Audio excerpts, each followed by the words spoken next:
I'm going to drop you right into the truth. No warm up, no motivation speech, because confidence doesn't come from hype. It comes from one thing: action. I learned that the hard way as a Navy SEAL. Most people believe confidence is something you feel before you act. They wait for the spark, the energy, the perfect moment when they finally feel ready. But let me tell you something that might sting a little. If you wait for confidence, you'll never move. In the teams, we didn't sit around hoping courage would show up. We built it, we manufactured it, and the way we did it is the same way you're going to start doing it today. Every morning before the chaos hit, I created what I call a micro win. It was small, fast, and brutally simple, but that one tiny action changed everything. And here's the part most civilians don't realize: confidence is not the reward you get at the end of a successful day. It's something you earn in the first 5 minutes, not after your coffee, not after you scroll your phone, not after you've worked up the mental courage to start. No, the moment you open your eyes, your brain is already asking you one question: are you in control or not? And the answer determines the entire trajectory of your day. I'll give you the fear first because you need to hear it straight. When you ignore that first question and roll over, hit snooze, promise yourself you'll start tomorrow, or skip the morning task you said you'd do, your brain records it. You might think it doesn't matter. You might think it's harmless. But trust me, as someone who's been in situations where one bad decision leads to someone not making it home, those small moments add up. Skipping your micro win tells your mind that your word means nothing. And once your brain stops believing you, confidence collapses. Not instantly, quietly, slowly. Subtle enough that you don't notice until months later when you can't trust yourself with even the smallest goals. Now, the hope. And this is the part most people underestimate. You can flip the entire system the other way with one single deliberate action every morning. Just one, a micro win. It doesn't have to be heroic. It doesn't have to be loud. It can be as simple as making your bed so tight you can bounce a coin on it, or drinking a full glass of cold water before you speak to anyone, or doing 10 slow push ups even when your body hates you for it. The power isn't in the task, it's in the identity shift. When you do something small on purpose before the world starts making demands of you, you teach your brain: I say things and I follow through. That alone gives you instant self belief. It's the reason a 2016 Harvard study found that the fastest way to build confidence is action, not emotion. Your feelings don't create your identity, repetition does. But here's the part nobody likes to admit: most people do this ritual wrong. They start strong, but then they sabotage it without even realizing it. And the way they sabotage it, well, that's the part we need to talk about next, because it's the reason most people stay stuck even when they think they're doing everything right. When pressure hits, most people don't break because they're weak.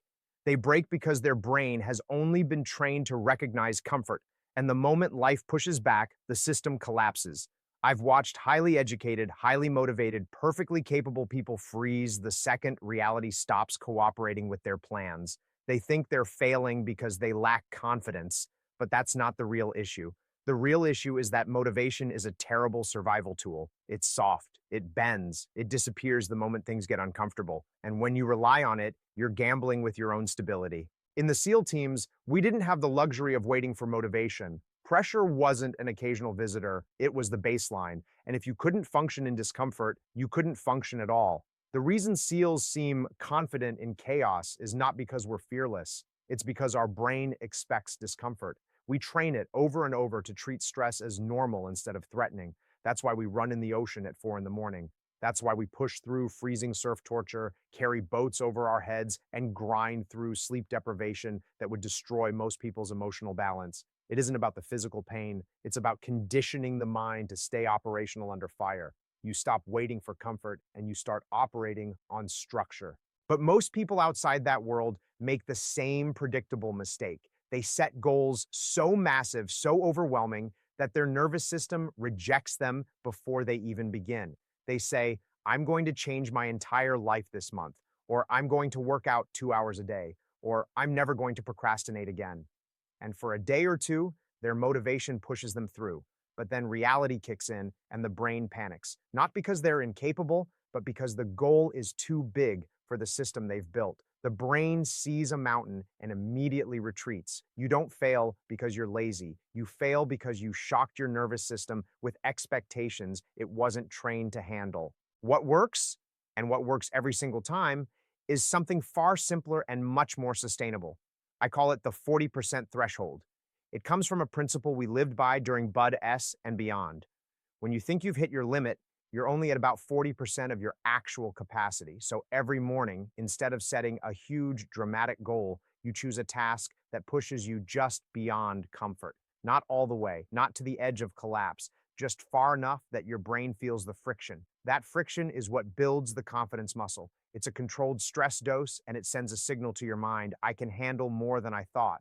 Neuroscientists at Stanford found that small stress doses increase self trust, not massive, life altering challenges, but small, intentional discomforts performed consistently. That's the trick. Not motivation, not hype, structured discomfort, one task every morning that nudges you past the line you normally wouldn't cross. And I'll tell you this: during deployment, I had one specific 40% threshold ritual that kept my head sharp even when everything around me was falling apart. It was simple, fast, and brutally effective, and it's something you can start doing tomorrow morning. No military background required.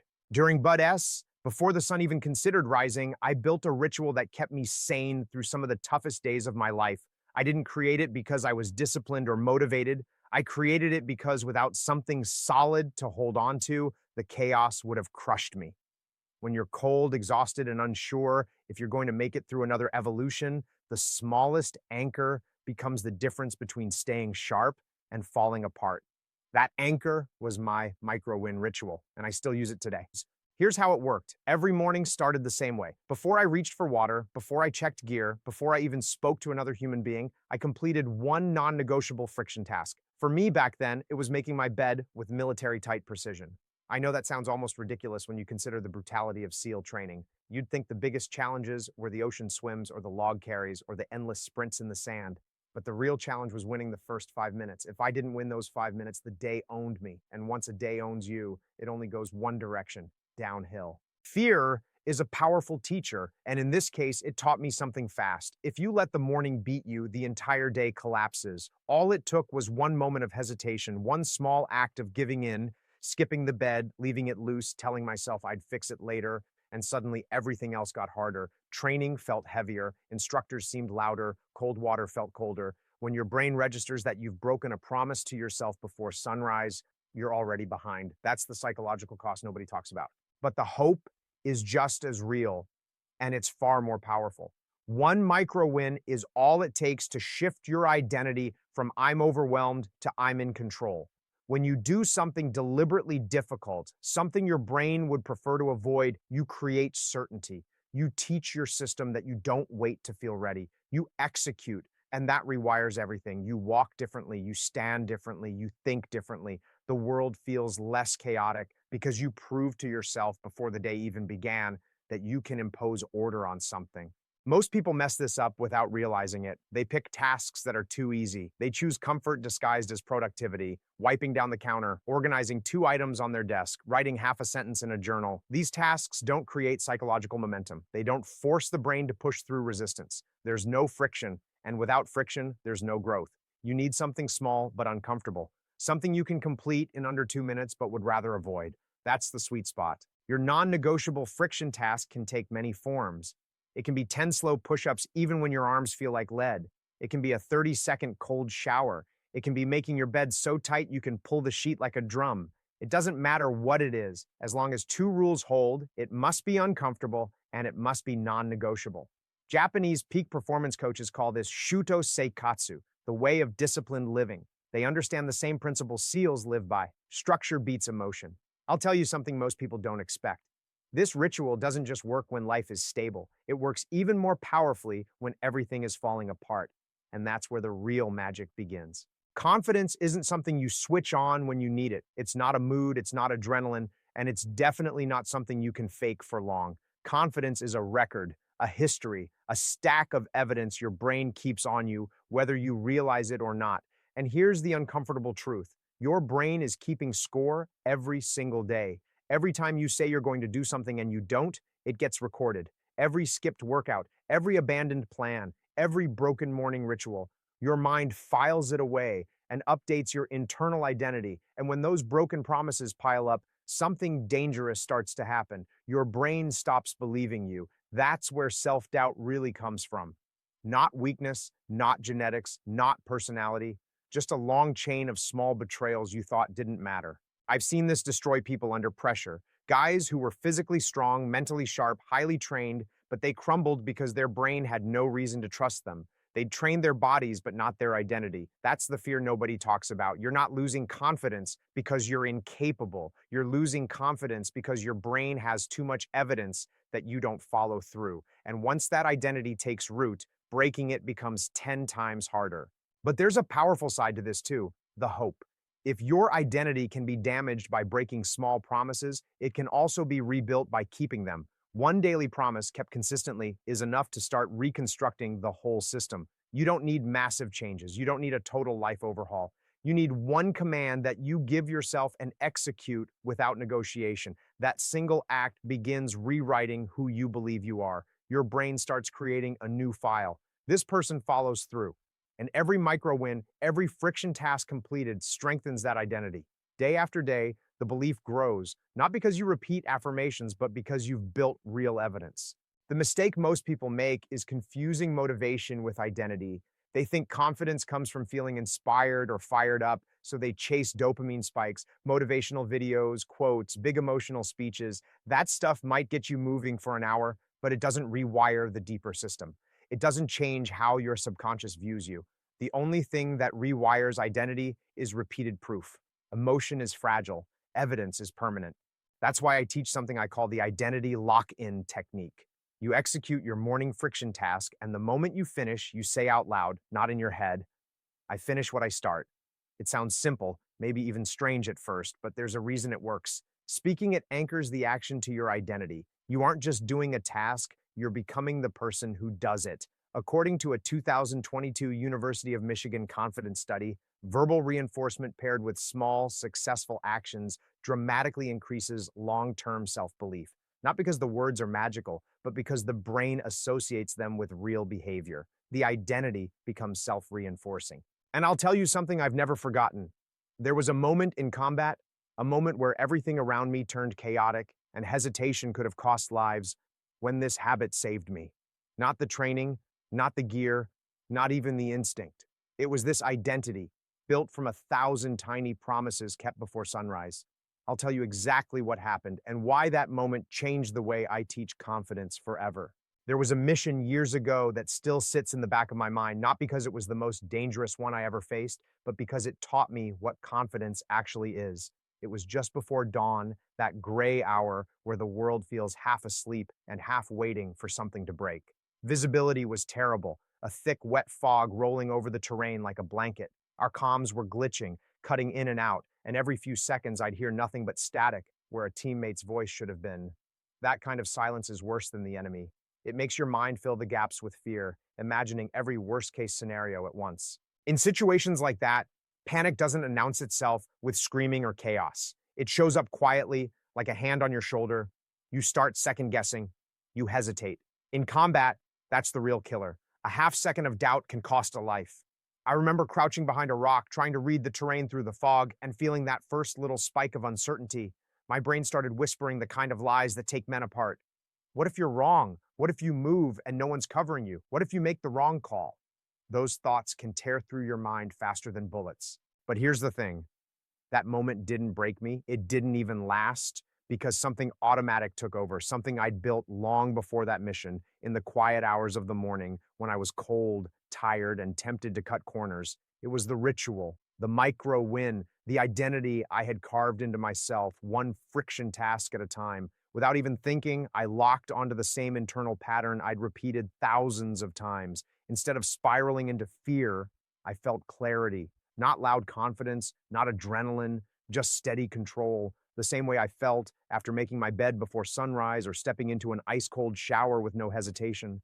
People think confidence in combat is some heroic surge of energy. Civilians imagine it as bold, loud, chest-thumping certainty, but the truth is the opposite. Real confidence is quiet, predictable. It shows up like an old friend who knows the routine. It doesn't shout, it anchors. And in that fog with broken comms and a mission slipping sideways, that steady confidence was the difference between freezing and moving forward. There was one tool I leaned on in that moment, something every SEAL knows but few civilians ever learn. I used what we call the grounding breath. 5 seconds in, 5 seconds out, slow, deliberate, controlled. It's the fastest way to reset your nervous system when fear starts chewing at the edges of your focus. Military psychologists reported that breath control reduces fear response by up to 40%. They didn't need to tell me that, I'd lived it. The fog didn't clear, the radios didn't magically start working again, but my mind sharpened. My body followed. The hesitation evaporated. I made the call, repositioned, signaled the team, and we moved with precision instead of panic. Everything that went right afterward wasn't luck or bravery. It was identity. The identity built from those tiny promises kept every morning long before bullets or fog or broken comms ever entered the picture. And that identity, paired with something as simple as a controlled breath, pulled me through a moment that could have gone very differently. Now, here's the part that matters for you. That same confidence, quiet, steady, unshakable, can be built into your next 24 hours. And the way you do it might surprise you. The truth you need to face right now is simple. Nothing in your confidence will change if you don't act today. Not tomorrow, not next week, not after things settle down. Confidence is not patient. It doesn't wait for you to get your life together. It grows only when you do something, and it begins dying the moment you delay. Most people never build real confidence because they fall into the same trap. They tell themselves they'll start when they feel more ready, more motivated, more energized. But you already know how that story ends. Another day passes, another promise slips, another piece of identity erodes, and slowly, quietly, without ever noticing a defining moment, a person wakes up weaker than they were the day before. That doesn't have to be you. Not anymore. The hope is right in front of you, and it's not complicated. The next 24 hours can completely change your identity, not because you're going to transform your entire life overnight, but because you're going to win one small battle. And that battle will shift the way your brain sees you. You're going to give yourself proof, real evidence that you can follow through. You'll start building the internal record that turns doubt into certainty. Confidence doesn't come from achieving big goals. It comes from stacking small wins over and over until they become who you are, and it only takes one day to begin the stack. But you need to avoid the biggest mistake people make: overthinking, over planning, over analyzing. They drown themselves in details before taking the first step. They try to build the perfect routine, the perfect morning ritual, the perfect long-term plan. And by the time they've imagined every possible version of the process, the opportunity for action has already passed. Paralysis through analysis is its own form of fear, one that hides behind logic but steals confidence just the same. You don't need the perfect plan. You need one tile, one piece, one tiny area of your life you can improve the moment you wake up. That's what I call the one tile rule. Instead of trying to rebuild your entire life, you fix one tile on the floor, one small piece of your environment, your habits, or your mindset. It could be the way you make your bed. It could be the way you drink your water. It could be 3 minutes of stretching, cleaning one corner of your room, writing one sentence in a notebook, or doing the 10 push-ups you keep avoiding. The task doesn't matter as much as the friction. It must be uncomfortable enough to mean something, but small enough that you can't justify skipping it. Behavior experts call this keystone habit activation, the simple act of changing one small thing that triggers a cascade of larger changes behind it. That's the science. But on the ground, in real life, it's even simpler. You win a small battle, and your brain learns you are someone who wins. Tomorrow morning, your challenge begins, not next month, not someday. When your alarm goes off, before you negotiate with yourself, before you let comfort start whispering excuses, you complete your one tile, you finish your friction task, you lock in the identity with the same words I've used thousands of times after my morning micro win. I finish what I start. Each time you repeat that, you reinforce the line between the old you and the new one. And as you step into the rest of your day, you'll feel it: the shift, the clarity, the quiet confidence that doesn't need to shout to be real, because you didn't wait for it, you built it. So let me leave you with the same message I give every person I train, every young operator, every civilian trying to take back their life. If you want confidence, do this every day. One micro win, one promise kept. That's how warriors are made.